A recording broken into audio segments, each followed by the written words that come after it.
Spindintis miestas. Didelėje gūdžioje girioje mažoje tamsioje trobelėje gyveno Peliukas ir Meškiukas. Peliukas labai mėgo išradimus, o Meškiukas arbatą. Sykį Peliukas panoro nukeliauti į spindintį miestą. Meškiuk, tarė Peliukas, tik pažvelk į šiuos žiburius. Kokie jie ryškūs, kokie aiškūs, kokie skaistus. Keliaukim iš šios gūdžios girios į miestą ir gyvenkim apsupti tviskesio, blizgesio ir spindesio. Gerai, Peliuk, jei tik nori, nusišypsojo Meškiukas. Tik luktelk, kol sulankstysiu šį popieriaus lapą, o tada negaiškim laiko, Meškiuk, pertraukė jį Peliukas. Eime! Tada Peliukas su Meškiuku išėjo į tviskantį miestą. Iki pat dangaus kilo akinančios šviesos. Tik pažiūrėk, Meškiuk, džiūgavo Peliukas. Oho, čia visko tiek daug, stebėjosi Meškiukas. Peliuk, atmink, kad aš turiu tave, o tu turi mane. Jeigu pasimestume, tik šūktelk ir aš atskubėsiu. Taip, Meškiuk. Na, tai kur traukiam pirmiausiai? Kuo galiu jums padėti? Sumurkė kažkieno balsas iš skersgatvio. Peliukas paskubom apsidairė. Kas čia? Aš katė, atsakė balsas padabintas šilkais.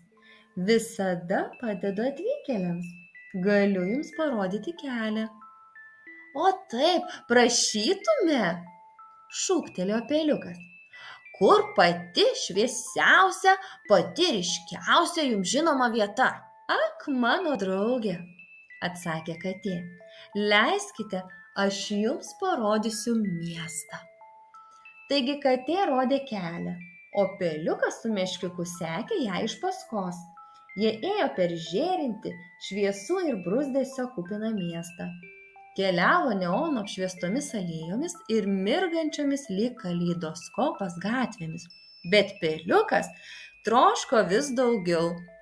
Dar šviesų, dar šviesų. Tada, mano draugė, tarė katė, eime į žiburį. Ji mostelėjo leteną į žėruojantį restoraną įsikūrusi aukštai dangoraižyje. Bet prie durų kabojo ženklas.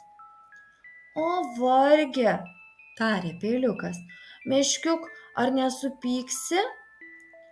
Ne, eik, bet atmink, tik pakviesk ir aš atskubėsiu. Ir Meškiukas nuėjo, atsigręžęs akimis, nulydėjo Peliuką ir katę. Peliukas su kate sėdėjo dangoraižio restorane ir žvelgė į spindinčią šviesos upę. Aš skanausiu ypatingąjį sūrį, o tu, kate, ką valgysi? Na, žinoma, aš valgysiu, nutęsė katė. Tave? Ne, nevalgysi, išstenėjo Peliukas. Ir tada atėjo metas kviesti į pagalbą Meškiuką. Meškiuk, Meškiuk!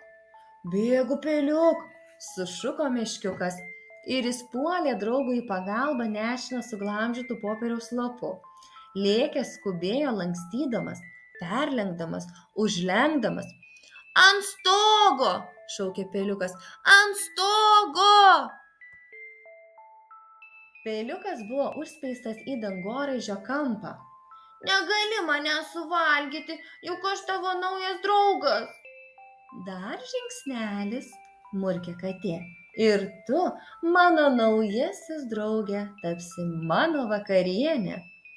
Jis sėlindama ištiesė vieną leteną, paskui kitą, o tuo metu iš popieriaus pasigamintų lėktuvėlių pačiu tobuliausiu, pačiu ypatingiausiu ir galingiausiu iš padangių žemyn nėrė Meškiukas. Ei, Peliuk, šok į lėktuvą, sušuko Meškiukas. Kaip tik tą akimirką katė pašiauštų kailiu liuoktelėjo ant Peliuko. Iki pasimatymo, Kate. Suriko Meškiukas. Atsiprašau, Meškiuk, tarė Peliukas. Ir ačiū tau už viską. Likit sveiki, mirgantys žibintai. Bet Peliuk, pasakė Meškiukas, tik pažvelk į žvaigždes. Atmink, kad aš turiu tave, o tu turi mane. Ir mums šviečia tiek šviesų, kad jų pakaks per amžius. Kai pakviečiau, tu atskubėjai. Taip, tu pakvietei ir aš atskubėjau. Ir Peliukas su Meškiuku popieriniu lėktuvėliu nuskriejo per spindinčius paukščių tako ūkus. Skriejo apsupti tviskesio, blizgesio ir spindesio, o žvaigždės niūniavo jiems lopšinę ir rodė kelią namo. Saldžių sapnų.